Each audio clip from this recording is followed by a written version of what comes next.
자, 전해드린 대로 국민의힘 당권 주자들이 본격 경선 경쟁을 시작을 했습니다. 최병목 정치평론가, 김상일 전 민주당 부대변인과 함께 정치권 소식 짚어보겠습니다. 안녕하십니까? 안녕하세요. 네, 반갑습니다. 자, 한동훈 전 비대위원장이요, 해병대와 특검법을 추진하겠다고 밝히면서 국민의힘에서는 특검 논쟁이 지금 가열되고 있습니다. 관련해서 당권 주자들의 목소리를 한번 들어보겠습니다.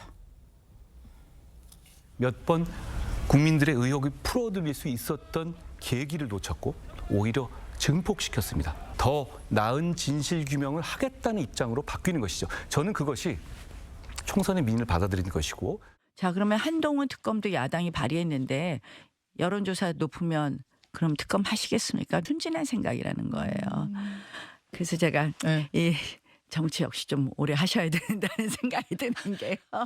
정치적인 의혹이라고 전부 특검 가면 경찰, 검찰, 공수처, 우리 헌법에서 정해놓은 1차적인 수사기관 뭐하러 있습니까? 저는요, 그걸 보면서 한마디로 민주당 당대표 나가시는구나. 민주당 당대표 빈당 사람이 할 얘기입니다. 이거 내부 전선을 교란시키는 행위입니다. 자, 4명의 후보라고 하겠습니다. 자, 해병대와 특검법을 놓고 여당 내에서도 갑론을박 벌어지고 있는데 한동훈 후보의 제안에 대해서 나경원, 원희룡, 윤상현 이 다른 당권 주자들은 반대 목소리를 내고 있습니다. 지금 저 상황은 어떻게 이해를 하면 좋겠습니까? 사실 한동훈 전 위원장이 제기한 저 제3자 특검 추천의 특검법, 뭐 이거는요 상당히 일리가 있는 내용입니다. 물론 이제 기존 윤석열 대통령 입장은 공수처 수사가 먼저다 이거였죠. 근데 지금 한동훈 전 위원장이 얘기하는 게 지금 이 순간의 특검법 처리 문제를 얘기하는 게 아니고 본인이 대표가 되면입니다. 그렇죠. 그러면 대개 한 8월 중순 상황을 얘기하는 것으로 보이는데 그렇게 되면 이제 그 공수처 수사도 거의 끝난 상황이거든요. 아마도 그렇게 된다면 그 차이가 뭐가 있습니까? 큰 차이가 없다 이런 점에서 본다면 지금 한동훈 전 위원장의 저 제안을 가지고 이제 다른 경쟁 후보들이 공격하는 거는 그냥 뭐 일종의 이제 대표 경선이 시작됐구나 하는 그런 의미를 갖는 거지 이 본질적인 부분은 사실 윤석열 대통령의 제안과 큰 차이가 없을 가능성이 많다. 왜냐하면 윤 대통령도 사실 공수처 수사에서 그 미흡한 부분이 의혹이 많이 남는다면 특검을 하겠다고 얘기를 했거든요. 그러니까 아마 8월 중순 정도의 상황에 가면 그 윤석열 대통령과 한동훈 후보 간의 이 특검에 관한 해병대 특검법에 관한 입장 차이가 별로 없을 가능성도 있다는 거죠. 그러니까 지금 논쟁이 좀 무의미하다 이렇게 봅니다. 근데 지금 내부 전선을 교란시킨다는 행위다라고 얘기하니까 그러니까 그런 식으로 자꾸 이제 경쟁자들이 한동훈 후보를 몰아세우는 거에 불과하지 실질적으로는 저 특검법이 성안돼서 한참 쟁점이 될 시점은 아마 8월 초중순 정도가 되지 않을까요? 알겠습니다. 현실적인 상황을 좀 짚어주신 것 같습니다. 자, 일단 한동훈 전 후보라고 하겠습니다. 제안한 이 제3자 추천 방식의 특검법을 놓고요. 민주당도 동의할 수 없다는 입장입니다. 그렇다면 이 기존의 특검법을 고수하겠다 이런 입장인 것 같은데 당내 기류는 조금 더 반응이 없습니까? 당내 기류는 이제 뭐 이런 거죠. 왜 이제 우리가 뭐 굉장히 많은 이야기를 해왔고 특검 추진을 위해서 노력을 해왔는데 왜 이제? 그러면 이게 진정성이 있는 거야? 아니면 시간을 끌기 위해서 이러는 거야? 이런 의구심을 가지고 있는 것이고요. 지금 이미 그 기존의 특검법을 추진을 해오고 거의 뭐랄까 실행 내지는 그 통과 과정에 지금 들어가 있지 않습니까? 법을. 그렇기 때문에 한동훈 비대위원장의 이야기는 이게 시간 끌기다라는 의구심을 지금 많이 가지고 기존 특검을 추진하겠다.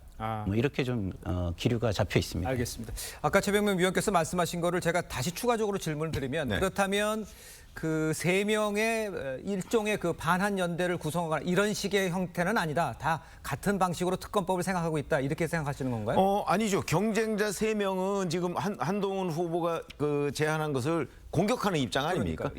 그러니까 일종의 뭐 이런 거를 고리로 해서 뭐 반한연대 비슷한 그 어떤 흐름은 충분히 있는 거죠. 그러나 한동훈 전 위원장 입장에서 본다면 이 나머지 3명이 중요한 게 아니고 대통령실과의 관계가 중요하잖아요.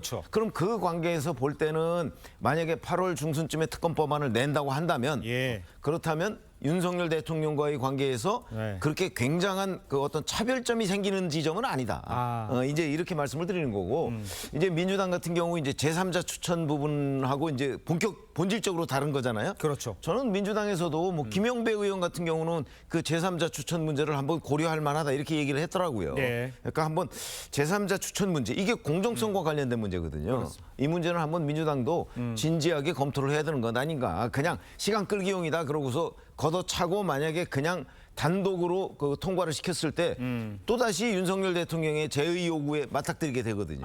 그런 문제도 좀 고려했으면 하는 게 제 기대입니다. 예. 짧게 개인 의견을 좀 말씀드리면 제3자 추천은 전 합리적이라고 생각해요. 근데 거기에 의구심이 있을 수 있잖아요. 왜냐하면 대법원장도 대통령이 추천을 한 사람이고 그다음에 대한변협도 사실은 그 정권에 좀 약간 우호적인 보수적인 단체라고 좀 저희 생각을 할 수 있으니까 그거 의구심이 있다면 저는 한동훈 비대위원장 측에서 적극적으로 그러면은 추천은 제3자가 하되 거기에 의구심이 있는 사람들에 대한 비토권은 민주당에 주겠다. 이 정도까지 가면 제가 볼 때는 그거를 이견을 다는 건 좀 문제가 있는 거 아니겠습니까? 그러니까 합의도 없는 여야 합의가 없는 민주당이 추천하는 특검은 문제가 있다. 그렇죠. 알겠습니다.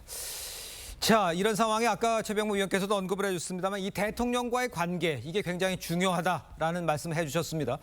자, 근데 한 전 위원장이요 10초 통화설 이런 이야기 계속 나오고 있죠. 낭설이라고 말을 했습니다. 당권 주자들은 한 후보 이 대통령과의 신뢰관계 부분을 파고드는 모양새인데 글쎄요 관계에 대해서는 저런 쪽으로 공략하는 것은 어떻게 보십니까?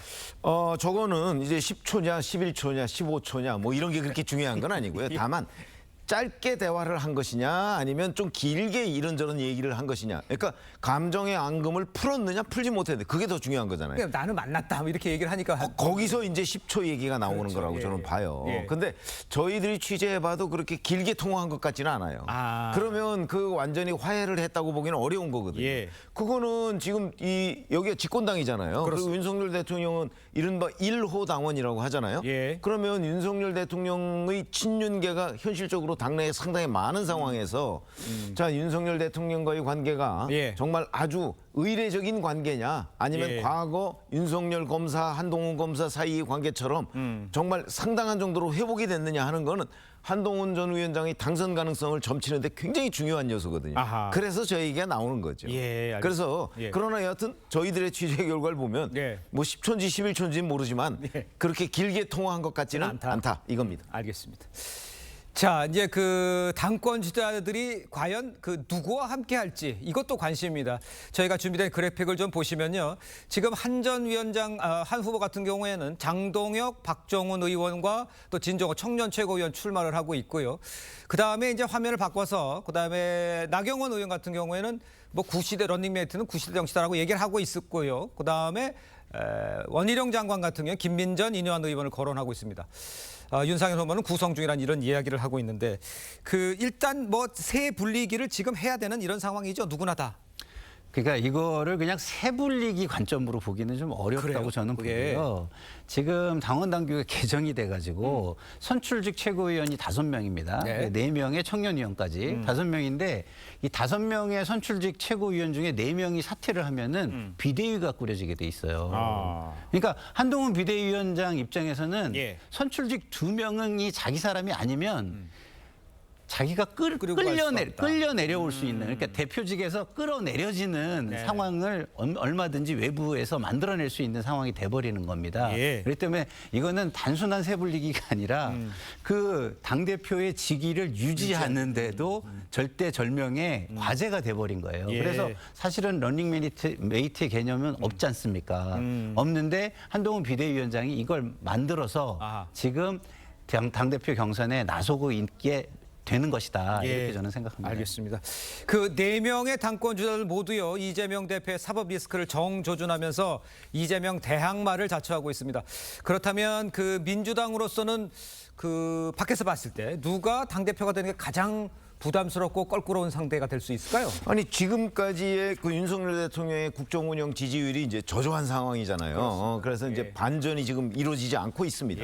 자 이런 상황이라면 윤석열 대통령의 반대쪽에 있는 그 어떤 민심 이걸 잡는 것이 대단히 중요하죠. 그렇게 된다면 이번 그 전당대회에서 사실상 이제 뭐 반윤까지는 안 가더라도 예, 예. 약간 비윤 계열의 그 당대표가 나오는 것이 민주당에는 제일 껄끄러울 겁니다. 이렇게 되면 민심이 관심을 갖게 되잖아요. 응? 왜냐하면 윤석열 대통령 저기도 나오듯이 네네. 사실은 부정평가가 64예요. 네네. 그러면 저 부정평가 64%의 상당 부분은 윤석열 대통령에 대해서는 이제 대부분 다 갸우뚱하는 사람들이란 말이죠. 그런데 저런 사람들이 만약에 국민의힘 전당대회에 관심을 갖는다. 그렇게 되면 민주당으로서는 위기를 가져올 가능성이 있습니다. 그래서 아마도 한동훈 전 위원장이 민주당으로서는 가장 껄끄러운 상대가 되지 않을까 저는 그렇게 봅니다. 알겠습니다. 자, 다음 소식도 짚어보겠습니다. 국민의힘이요, 민주당이 남겨둔 이 7개 상임위원장직을 수용하기로 결정을 했죠. 일단 최병무 의원께서는 배경은 뭐라고 보십니까?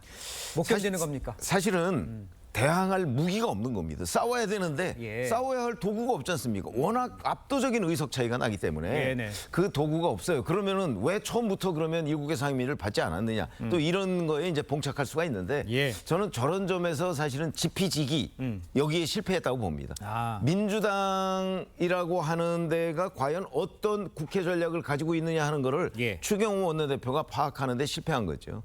민주당은 처음부터 사실은 뭐 협의, 협상 뭐 이런 거 별로 관심이 없었다고 저는 보거든요. 예. 그런데도 불구하고 협상을 해보겠다고 저렇게 나서고 아니면 뭐 7개 안 받겠다 이럴 때는 18개 상임위를 민주당이 다 가져가라 이런 각오가 없이는 달려들기 어려웠던 거예요. 그러니까 전 처음부터 예. 이 부분은 민주당과 협상하는 문제가 아니고 대국민용의 뭔가 그 약간 홍보전 이런 쪽으로 접근한 것이 맞지 않았나 이렇게 생각합니다. 알겠습니다. 민주당이 협의와 협상에 나서지 않을 거라는 거를 추경호 원내대표가 모르고 좀 대응한 부분이 있다 이런 지적도 해주셨습니다만 그런 반증을 하는 것인지 해병대원 특검법 입법 청문회 두고요.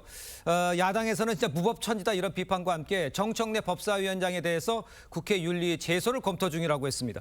그러니까 무슨 얘기냐면 우리가 그 청문회 장면을 보면 야 저렇게 할 수 있을까? 그 사성 장군을 나가서 있다 오세요. 이렇게까지 할 수 있을까? 여기에 좀 민심이 조금 생각을 많이 했던 부분도 있는 것 같아요. 그건 어떻게 보세요? 저는 사성 장군을 그러는 거는 괜찮다고 봐요. 그래요? 근데 진보라고 하잖아요, 저희가. 네, 네. 근데 진보는요, 심지어 유죄가 된 범죄자의 인권까지도 생각하는 게 진보 아닙니까? 예. 그런데 아직 범죄자도 아니에요, 네네. 저분들이. 그렇죠. 청문회 자리에 나온 청문회 상황이니까. 자리에서 예. 뭐 그걸 밝히려고 하는 거잖아요. 예. 근데 거기서 사람을 인권이 있는 사람을 저렇게 뭐 조롱하듯이 망신 주듯이 예. 그리고 무슨 자기 무슨 뭐 후배나 애나 뭐 졸병 정도를 취급하듯이 저렇게 하는 거는 저는 맞지 않다고 보고요. 예. 우원식 의장이 이야기를 하지 않았습니까? 그렇습니다. 태도가 리더십이라고. 예. 그래서 리더십을 가진 태도는 아니었다. 많은 국민이 이렇게 볼 것이라고 저는 생각합니다. 최병묵 의원께서는 저 장면을 어떻게 보셨습니까? 저는 뭐 조롱이었다고 봅니다. 이게 무슨 뭐 축구 경기입니까? 뭐 10분간 퇴장 뭐 이런 거 그 얘기하고요. 네. 그 상임위원장이 저런 식으로 그 증인으로 나온 그 이제 뭐 중요 증인이잖아요. 예. 지금 말씀하셨듯이 뭐 사실 피의자 정도인데 네네네. 이제 그 여러 혐의 그 이런 의심이 든다 뭐 이런 예. 정도잖아요. 네네. 그런 정도의 사람을 가지고서 뭐 10분간 나가 있어라. 뭐 심지어는 뭐 박지원 의원은 뭐 두 발 들고 뭐 들고 뭐 이런 예. 거의 입에 담지 못할 코미디 같은 장면들을 중진 의원과 그 법사위원장이 그 얘기한다는 그 사실 자체가 국민들한테는 정말 저래도 되나? 그게 뭐 상대가 사성 장군이든 뭐 누구든 간에 네네. 저래도 되나 하는 느낌을 그 갖지 않을 수가 없는 장면이었어요. 예. 그러니까 오죽하면 우원식 국회의장이 태도가 리더십이라고 하겠습니까? 알겠습니다. 자, 다음 소식도 짚어보겠습니다. 민주당 이재명 대표가요, 당대표직에서 물러나면서 연임 도전 수순에 들어갔습니다. 이 대표 입장과 또 여당 반응까지 한번 들어보겠습니다. 얼마 전까지만 해도 연임 얘기를 할 때는 저도 사실 웃어넘겼는데 어쨌든 상황이 결국은 웃어넘길 수 없는 상황으로 전개됐던 측면들이 있는 것 같습니다. 대표 연임 문제에 대한 장애물이 치워졌으니 굳이 시간과 돈을 낭비해가며 전당대회를 열 이유가 없어 보입니다. 민주당 전당대회가 이재명 추대 대회로 불리는 이유입니다.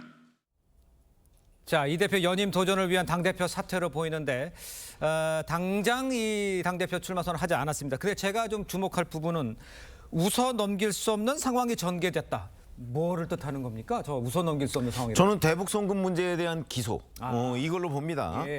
그러나 저것도 다 저는 수사학적인 표현이라고 봅니다. 그래요? 왜 그러냐면 예. 제가 그냥 개인적인 견해입니다만은 예. 이재명 대표가 당대표에 연임하겠다고 결심한 거는 작년 12월이라고 보거든요. 예.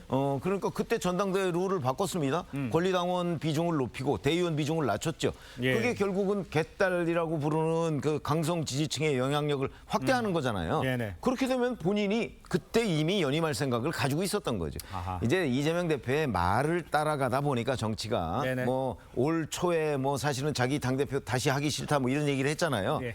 이제 그런 것들을 자꾸 따라가다 보니까 뭔가 그 우리가 좀 흐름을 놓친 측면이 있지. 예. 실질적으로 이재명 대표는 그때부터 연임할 생각으로 차곡차곡 그 여러 가지 단계를 밟아온 거고요. 예. 지금 웃어넘길 수 없는 상황이라는 것도 저는 일종의 핑계라고 보고 결국은 본인은 작년 12월부터 연임을 해야 되겠다는 생각을 가지고서 지금 하나씩 단계를 밟아가고 있는 과정이죠. 그 리스크, 그거는 이제 사법 리스크 때문이고 대선 가도 때문이다. 물론이죠.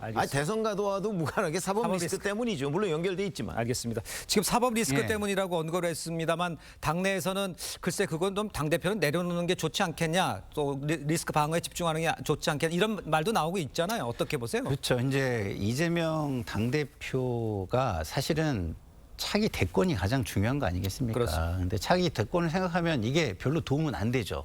왜냐하면 국민들 입장에서는 예.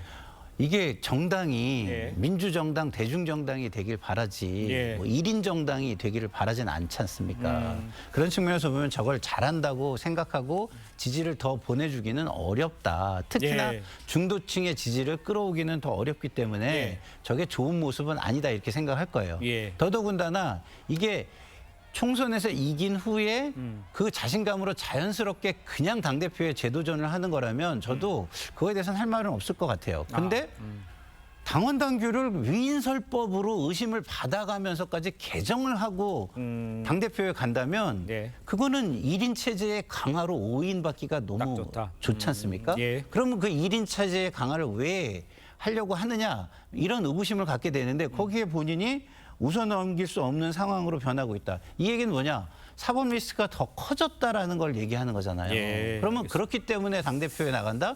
그럼 사법 리스크를 방어하기 위해서 당대표를 나가는 게 맞나? 이런 또 질문이 나오게 만들었다 이런 생각이 듭니다. 알겠습니다. 이재명 대표가 사법 리스크 방어를 위해서 다음 연임도 생각하고 있다. 이렇게 두 분 다 평가를 해주신 것 같습니다. 자, 두 분 말씀은 여기까지 듣겠습니다. 고맙습니다.